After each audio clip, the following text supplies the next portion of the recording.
Have you ever been stuck on a weight loss plateau, trying everything and anything you can to lose that extra weight and reach peak health? We've all been there, but Noom's unlocked the secret to reaching the mountaintop. Go in micro. The Noom GLP-1 microdose program starts at $79 and is delivered to your door in 7 days. Start your microdose GLP-1 journey today at Noom.com. That's Noom.com.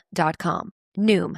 Micro changes, big results. Initial 3-week subscription and 4 weeks of medication from $79 plus tax and $179 per month plus tax for 12-week subscription thereafter. Final pricing depends on program selection. Noom GLP-1 RX program involves healthy diet, exercise, and support. Individual results may vary. Meds and personalization based on clinical need. Not reviewed by FDA for safety, efficacy, or quality. No affiliation with Novo Nordisk Inc., the only U.S. source of FDA-approved semaglutide. Not available in all 50 U.S. states. Business is booming, but you know what really helped? Xero, the accounting platform for small businesses. I used to think unpaid bills were just part of it. Ugh. But batch payments? Wow. Automated accounts payable? Even better. All in one place. That's a big one. And I can keep track from my phone while I get the job done. No bills in sight. What a life. Do right by yourself and your business and search Xero for your free trial. Conditions apply. If your eyes are the windows to your soul and your glasses are the windows to your eyes, then it's pretty important to find your perfect frames. That's why at Warby Parker, we've made shopping for eyewear as easy and fun as can be. Peruse endless styles in our stores or use our app to virtually try on frames and get personalized recommendations. To find your next favorite pair of glasses, sunglasses, or contact lenses, or to locate your nearest Warby Parker store, head over to warbyparker.com. That's warbyparker.com. Welcome to the Lessons from the Great Coaches podcast.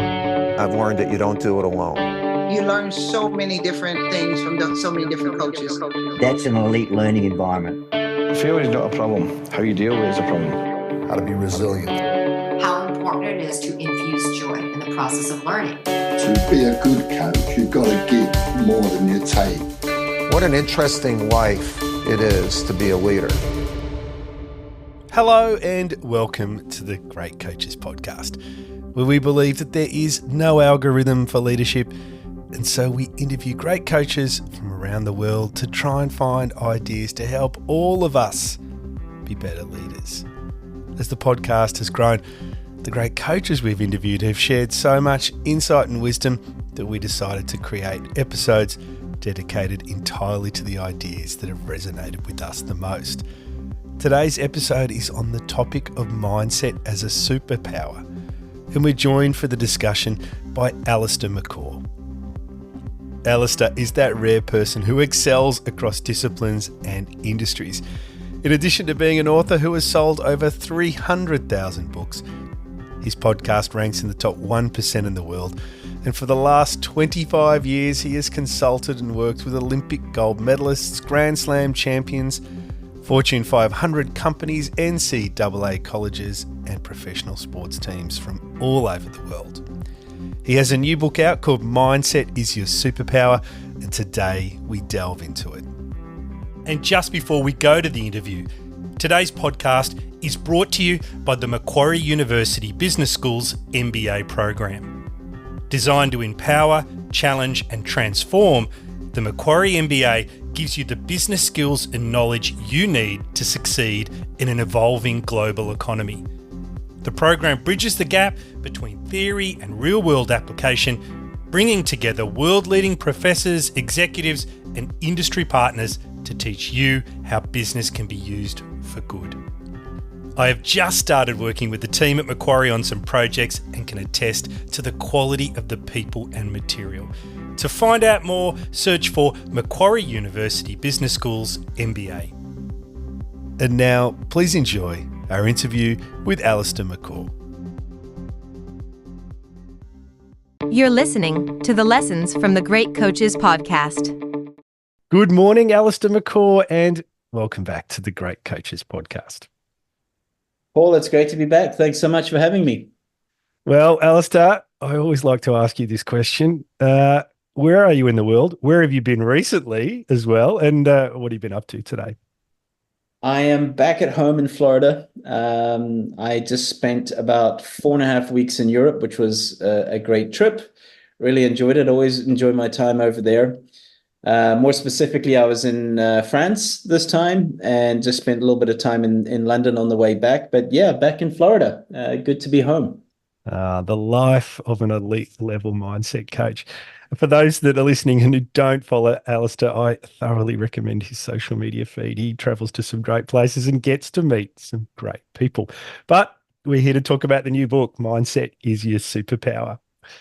It's a great read, Alistair. I know it's number 7 now that you've put out. I devoured it over the weekend a few months back, and I wanted to start actually with a quote. In the book, you say, there will always be someone who can't see your worth. Just make sure that person isn't you. And you talk about how those words were the catalyst for you becoming a world champion in duathlon. But when I read that, I wondered if it was, in fact, where your journey with the idea of mindset started. Well, Paul, I'm going to have to correct you straight off the bat there that I didn't become a world champion. I was actually second. The world champion was 7 seconds in front of me, so I saw it all unfold in front of me. But I was happy with second. It was the best I could do on the day. Yeah, I would say it takes me back to my school days. I remember specifically being in the cross country team, and there was this teacher that I didn't get particularly, we didn't get particularly on. We didn't see eye to eye a lot of the times. And I remember us getting off the bus and we were late for a meeting. I think the race was to start in 5 minutes, and we'd been sitting on the school bus for about an hour getting to this location. And she said, right, everybody get off the bus and start stretching and then go up to the start line. Now, already at a young age, I was always very curious and very, reading about sports and sports science and the mental side and so on. So, to answer your question, it started at a very, very young age. I don't know why, but it was just all about improving myself. And of course, back then we didn't have Google and we didn't have the internet. So you just have to just try and figure it out yourself. You'd go to the library, for example. And I said to this teacher, shouldn't we rather go for a jog first to warm up the body and then stretch? And she absolutely freaked out at me. And one of the things she said to me is, McCaw, you're not going to amount to much in life. And that was like, I will never forget those words. And it was something that, thank goodness it could break somebody, or it could, in my case, which I was very fortunate, I thought, I'm going to prove you wrong. And that was something that I held on to and probably still do to this day, is that, never underestimate your value, never underestimate your worth, no matter what anybody says to you.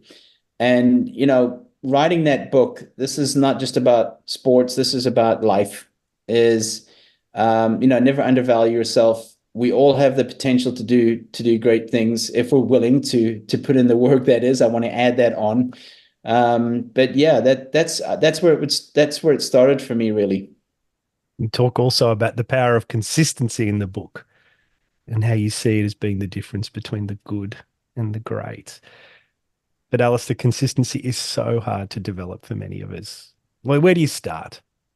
Yeah, consistency for me is the secret sauce, Paul. It really is. I like to say that the average do it sometimes, the good do it most of the time, the great do it all of the time. And that's why the great athletes or the great performers or the great people in business, for example, are where they are, is because they're able to stay consistent in their daily habits, their daily routines, the things they just do on a daily basis. And yes, it is difficult. That's why greatness is so hard to achieve, is because we can do it sometimes or when we feel like it, but consistency is about doing it all the time, and especially when we don't feel like it, for example. And I think with all the high performers that I've been able to work with or work alongside, Paul, that's definitely one of the key traits that they all had was consistency, and not just consistency in their behaviors and actions, but consistency in their word as well. And of course, we know consistency in your word is where trust is built. So it's such a massive thing in life, is that people know that you're reliable, people know that you're consistent in your actions, your behaviors, your words. And I'll be the first one to put my hand up, Paul, to say it is very, very difficult to be in that that mindset all the time. But that's really, really where it is. Without consistency, I don't think greatness is possible. Whatever that greatness is to you, and I just want to make that clear, is we all define success differently. We all define greatness differently. But to get to those levels, that's where consistency is the secret sauce. I think consistency and emotional regulation is very important with leaders. Many of the great coaches talk about it. And I think many of the great coaches in the past didn't have it. But equally back then, this undulating emotion, this ability to switch it on and switch it off seemed to be rewarded, looked up to. But I think that's definitely changed as time's gone on. Yeah, if we look at sports, and I know obviously, majority of the listeners here will be from a sports background or coaches, for example, is, the mastery of skills, the mastery of a craft requires consistency. And it's that monotonous repetition, rep after rep, day after day, that's required to become great at something. Ronaldo, Federer, Serena, Michael Phelps, the list goes on, LeBron James. These are athletes that have repetitively taken as many shots as possible that we have no clue away from. One story I actually mentioned, I think it was in this book, or maybe it was in Habits That Make a Champion, was arriving early at Stanford University one morning at, I think it was 6:30 in the morning, to get an early practice in, and parking the car, I heard balls getting thumped and a coach feeding balls. And I thought, gosh, who's here so early in the morning? And this was at a tournament at Stanford University in California. And I got closer, and it was Serena Williams at 6:30 in the morning. Nobody else in sight except her and her coach at the time. And already drenched in sweat. I'd arrived there with my player thinking, wow, we're going to be the first here, and we're going to show the rest of the tournament how focused and dedicated we are. But there's Serena. Serena had already finished her practice probably by 8:30 and gone back to the hotel for breakfast and so on, while other players were just getting out of bed. So there's an example of commitment and someone that has consistency. You worked for a long time alongside the great coach Nick Bollettieri. You speak about him in glowing terms in many of your books. What did you take away from that experience that's still with you today? Oh, so many things. I think one of the key things, Paul, was really just his enthusiasm, his love for what he did. So passion would be the first thing. Authenticity. Nick was who he was. His people skills stand out for me. He was great with people. It didn't matter who you were, what level you were. A lot of people think that Nick only worked with, the best of the best and, number one players in the world, like Boris Becker and the Williams sisters and Mary Pierce and so on and so forth. But he worked with recreational players, families, etc. And he was brilliant with all of them. I observed and was alongside him many a day on the court in Bradenton, Florida. And he was the same, talk about consistency. This is a great example. He was the same coach at 5 p.m. in the afternoon than he was at 6 a.m. in the morning. Nick was on the court 9-10 hours a day sometimes, loved it until he was 86, 87, where unfortunately he started to get a little bit ill and he had to stop. But, Nick believed, and we talk about optimism, Nick believed he would be coaching still at 100. He had that kind of mindset as well, and that rubbed off on others, optimism. But yeah, Nick was the greatest motivator as well. We talk about coaches that you can't have everything. It's impossible to be, excellent in everything. But the thing that Nick had was he was the number one motivator. I saw Nick turn around players that were in massive slumps and couldn't win a match, go on to win tournaments a week or two later just by spending an hour with him. It's almost like he had a magic wand. But like many other great coaches, Nick could just make you feel special. And I think just one more thing, and like I said, Paul, I could go on and on about this and tell you all the qualities, but I never saw him have a bad day. I never saw him in a negative mood, which was even things were going on in his life, and we all have challenges and we all have problems. I've never met a human being that doesn't. Nick was always upbeat, positive. He could get strict. He had his boundaries, and there was rules at the Bollettieri Tennis Academy, but he was always in a good mood and positive, and that's for me, incredible. I remember you saying in one of our other interviews that likability is your best ability as a leader, and I think Nick Bollettieri often, from what I hear from many different people, he had that skill as well. Well, if there's just one thing, sorry, I know I could add on, and this is a great lesson for coaches out there as well, is, for example, if a junior player came along to the academy and they were usually star juniors, these were the best juniors in the world, in the country. Something Nick always did was made the rest of the siblings in the family feel special. So a lot of the times, there's maybe a star athlete in the family, and they get most of the attention everywhere they go. So if they go to an event, or they go to a school event or church or whatever, everybody's asking that particular kid how they're doing, and they're the star player. And Nick always put the attention on the rest of the siblings, the brothers and sisters, and spent time with them. And that was another incredible standout of just his awareness of a situation, and not just the star kid gets all the attention. Oh, a terrific story. My own brother actually was somewhat of a childhood prodigy at Australian rules football. He was one of the youngest players, I think, to play in the senior level. And he often found that when we would go out, he would get all the attention, but he hated it. So I had to sort of step in the middle and try to detract a little bit to get it off him. So I think that's a great insight that Nick had. But back to the book for a minute. There's another quote in there that it resonated with me very strongly, because it took me, I didn't learn about this until I was in my early 30s. And the quote is, "You may not be able to control every situation and its outcome, but you can control your attitude and how you respond to it." It's a theme that's central to the Viktor Frankl book, Man's Search for Meaning.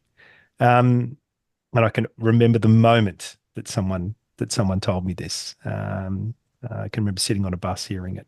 It's such a simple idea, but again, Alistair, it's very hard to put into practice. Where can we start if we want to move towards this idea? I think the simplest way, Paul, is controllables and uncontrollables, is defining in your life, in your career, in your relationships, all these things that matter. What is controllable and what's not controllable? And to be more aware and cognizant of the things that you give your energy to, and the things that you can't really give your energy to that are uncontrollable. So I think that's really where it starts. Working with athletes, it's really one of the first areas I start with the discussion of, okay, you're going to write down what's controllable in your sport and what's uncontrollable in your sport. And so, for example, controllable would be my attitude, the thing that we mentioned, my game plan, how coachable I am. We can go down the list. For example, what's uncontrollable are things like the weather if you're playing outside, for example, or a referee's decision, or a cheating opponent. All these things we can go down this list. So it's to identify what's controllable, what's not controllable, and then to really just be more aware of those things in your daily life, and know where to put your energy and where to let things go. Now, easier said than done, absolutely. I'm still a project in that as well. But that's definitely helped when I'm having discussions or someone's asked me for advice. I'd usually say, well, is it a controllable? And okay, good. What are you able to do about it? What are your steps forward? So yeah, that's an incredibly powerful quote that's really helped me on my journey as well. Business is booming, but you know what really helped? Xero, the accounting platform for small businesses. I used to think unpaid bills were just part of it. Ugh. But batch payments? Wow. Automated accounts payable? Even better. All in one place. That's a big one. And I can keep track from my phone while I get the job done. No bills in sight. What a life. Do right by yourself and your business, and search Xero for your free trial. Conditions apply. Security program on spreadsheets, new regulations piling up, and audit dread? It's time for Vanta. Vanta automates security and compliance, brings evidence into one place, and cuts audit prep by 82%. Less manual work, clearer visibility, faster deals, zero chaos. Call it compliance or call it compliance. Get it? Join the 15,000 companies using Vanta to prove trust. Go to vanta.com/calm.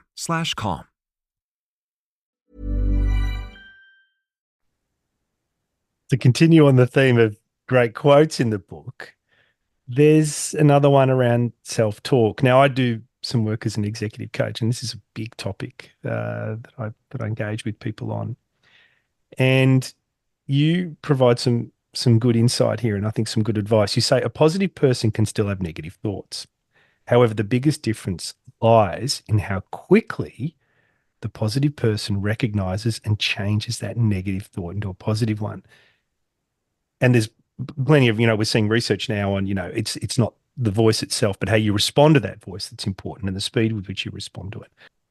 But could I flip it around, Alistair, if it's not too personal, and ask you how you came to learn about this voice and how to do this a little better? Yeah, it definitely took some time. I wish I'd grasped onto it a little bit earlier in my life, Paul. It would have saved me a lot of energy. And it's still something I'm challenged with today, because the fact of the matter is you cannot control your thoughts, but you can control what you do with your thoughts. So I don't know if you've heard of the 5-second rule.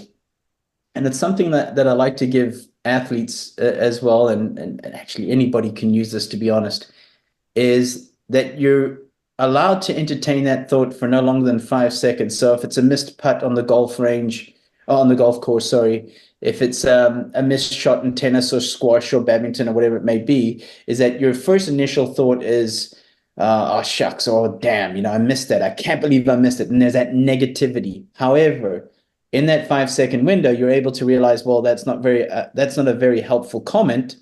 And you change that straight away to something more positive, or you look forward. So there was 2 words I'd use with people called the FF, which was forget and focus. So forget the last shot, focus on the next. And it's a lesson for life as well, is that I've got to forget what happened there and focus on what's important next. So it's something that's it's a challenge every day. I mean, for anybody, nobody's arrived, and we're all attacked with negative thoughts on a daily basis, unexpectedly. But I think, again, it comes down to that word, Paul, of awareness, is being aware of your thoughts.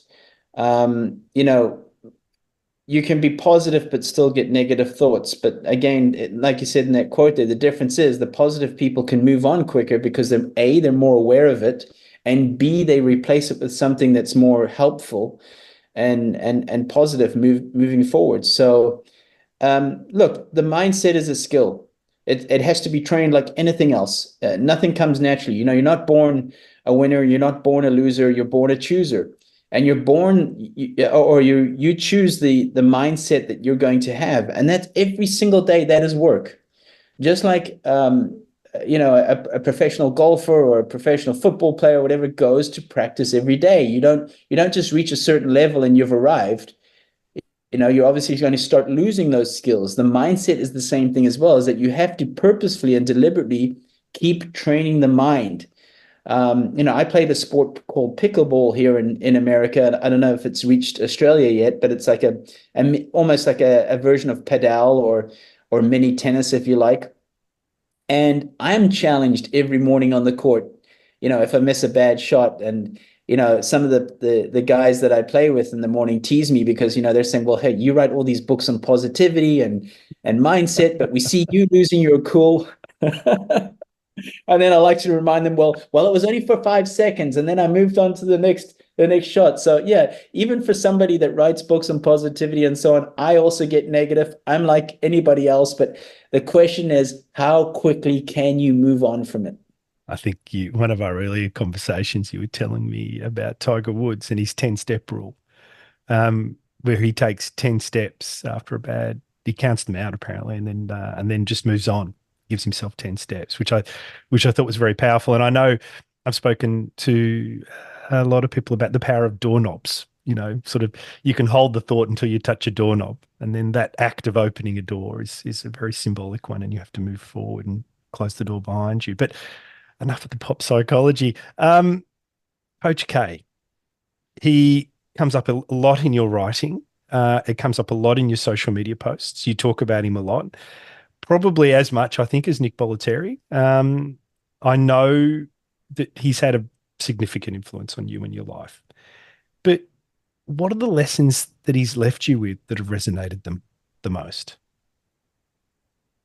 I wish I'd been able to spend more time with Coach K. He was obviously a very, very busy man and held down a very powerful position as well within Duke University and USA basketball. I think for me, and I've mentioned this before on one of our episodes, Paul, was asking him that question, like, you've achieved so much success. How have you been able to sustain that success over 42 years? And, he mentioned that, sometimes you only see from the outside the trophies and the successful seasons, etc. But, you don't see all the other things that go on behind it. But he said, Alistair, it's not just a lesson in sports, it's a lesson in life as well, as it's your ability to adapt. He said the best performers in the world, in their jobs, in their positions, in their fields, are able to adapt quicker to change. And, Paul, this conversation took place about a month or two before COVID started in March 2020, was it? Gosh, I think 2020. Yeah. So this was, I think, maybe, when was this? Maybe January of 2020. And those were words that really stuck by me when COVID set in, for example, is your ability to adapt. There's again, getting back, there was controllables, there was uncontrollables. We couldn't control the situation of what the government would choose and all the rules and restrictions that we had, but how were we going to adapt to those? We had to adapt to our everyday life. We had to adapt to our work. Things like Zoom and Microsoft Windows and all these things that we had to adapt to instead of having live conferences or live meetings with our teammates or colleagues, for example. So we had to adapt to so much. So that is definitely one of the main standout lessons that Coach K taught. Also, just like Nick as well, his people skills. He had this ability to make you feel special. When I met him, he didn't know who I was, but he was asking me questions. He was very curious about me. And I was just really surprised by that, because I wanted to obviously ask him as much as I could in the limited time that I had that particular day, not knowing if I'd ever meet him again. And he was asking me questions, which just showed me the humility of the man, the curiosity of him, to find out about what you do, what you think. And for me, that's probably what made him a standout coach. One of the best coaches in the world was his curiosity, his humility, in other people. I get a lot of people writing to me asking if I could interview Coach K or Mike Krzyzewski. I've got through to his PA, but Mike politely declined. So for those listening, I will keep trying. I think he's risen in prominence since he was featured in that TV show, The Bear. But I will keep trying. I think it would be lovely to get him on. He's spanned generations, which I think would be interesting. He lived through that period where coaches were this firebrand and were influenced by military leaders. And he's emerged as someone who's been, to your point earlier in this interview, consistent through that whole journey. And the way he talks and engages with young men is his area. I think it would be fascinating. He went to West. Yeah, sorry, Paul. He went to West Point, which was, a very famous and popular military school here in America.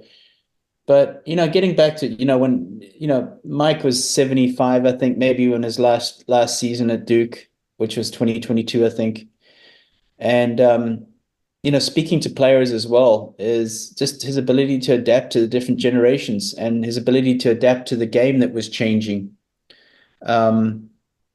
He never copied and pasted a season from the season before. So even if they had a winning season, he didn't, say, well, that worked, let's just do the same as last season. everything changed. The game would change, the players would change, the opponents would change. So he had to change as a coach and his strategy and his approach to the players, for example. And, just like any other coach in the modern era, you'd have to like, okay, what's our rules going to be about cell phones? What's our rules going to be about, being late to meetings, for example, to deal with the same things that like any other coach had to. Alistair, you talk in the book about, well, actually, you've talked about it in this interview too, the power of awareness. But in the book, you talk about the 3 questions you ask yourself at the end of each day. Yeah, these are 3 questions that have really helped me self-reflect. And I believe that self-development and self-improvement comes from self-reflection.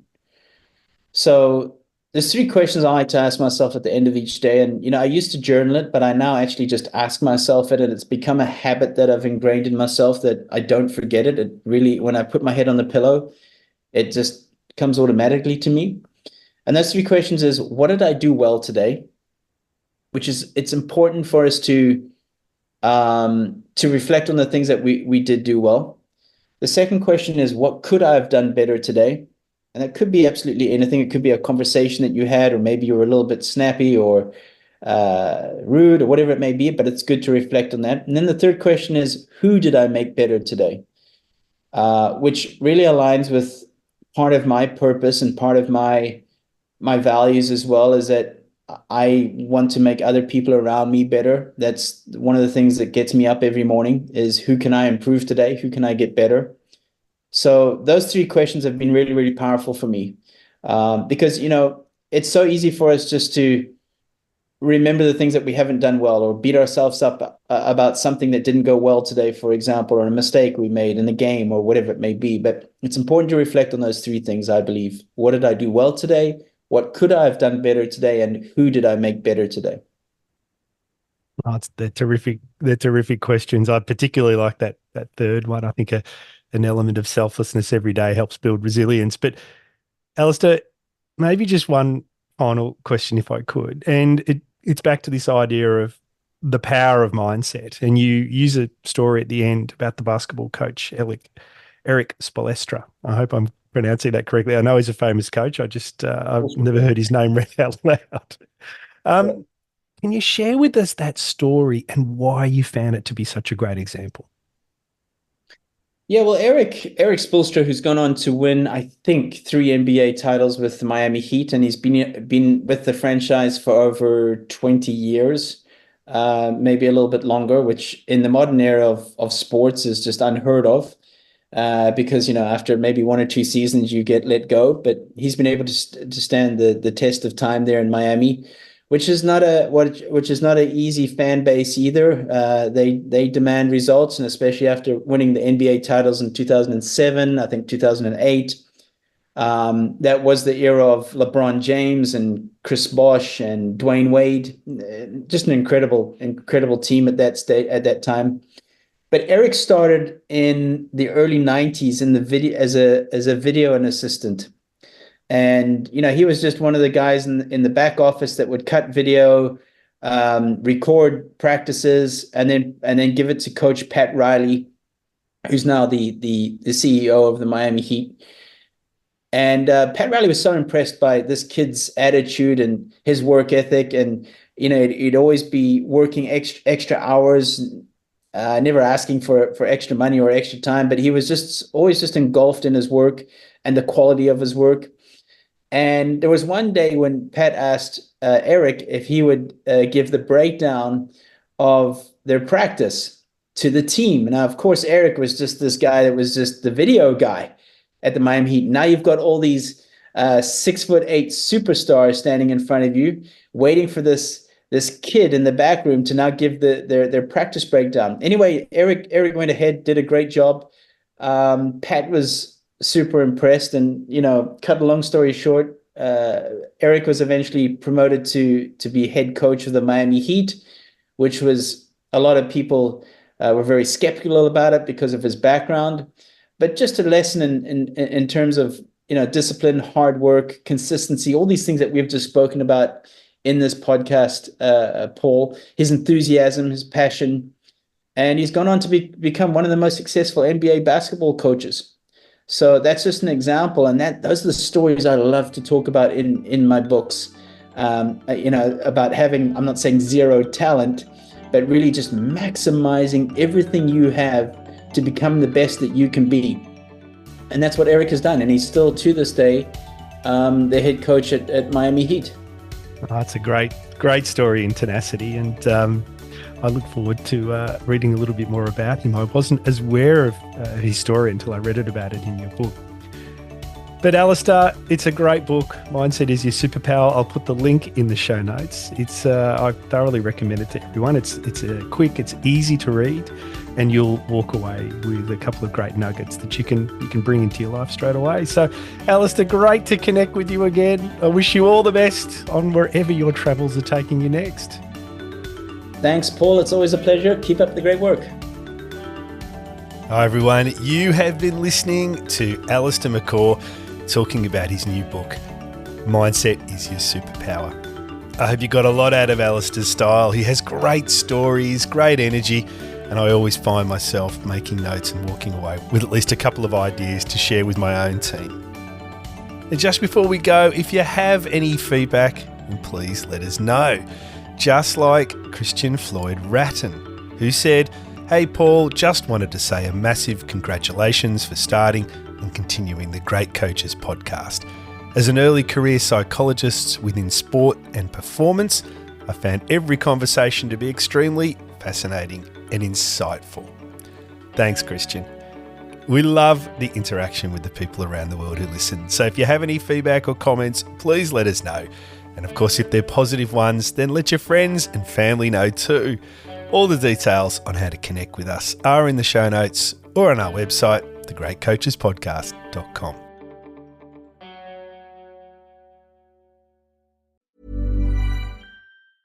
Business is booming, but you know what really helped? Xero, the accounting platform for small businesses. I used to think spreadsheets were just part of it. Ugh. But real-time cash flow? Wow. Invoices that chase themselves? Even better. Books that automate? That's a big one. And I can keep track from my phone while I get the job done. No spreadsheet in sight. What a life. Do right by yourself and your business and search Xero for your free trial. Conditions apply. Immersing yourself in all things soccer ahead of this summer's World Cup? I'm Alex Abnos, Senior Sports Editor from The Guardian. And whether you're a soccer beginner or you know the game inside and out, we've got you covered. Read, watch, and listen as our journalists connect the dots between the games, the cultures, and this political moment. We'll have daily newsletters throughout the tournament, reporters on the ground with all the big teams, and the legendary Football Weekly podcast. The Guardian, bringing you the whole picture on soccer. Search Guardian Soccer for more. Security program on spreadsheets, new regulations piling up, and audit dread? It's time for Vanta. Vanta automates security and compliance, brings evidence into one place, and cuts audit prep by 82%. Less manual work, clearer visibility, faster deals, zero chaos. Call it compliance or call it compliance. Get it? Join the 15,000 companies using Vanta to prove trust. Go to vanta.com/calm.